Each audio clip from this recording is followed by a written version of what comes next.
আসসালামু আলাইকুম বন্ধুরা, আজকে আমাদের রেসিপি চিড়ের পায়েস। চলুন রেসিপিটা জেনে নিই।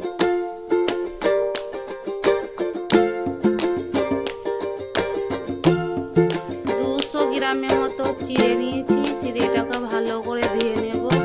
2-3 বার পানি পাল্টিয়ে ধোয়া হয়ে গেছে। দেখুন খুব সুন্দর ধোয়া হয়েছে। এবার একটা কড়াইয়ে 1 কিলো মতো দুধ নিয়েছি। 200 গ্রামের মতো চিনি নিয়েছি। 50 গ্রামের মতো চীনা বাদাম নিয়েছি।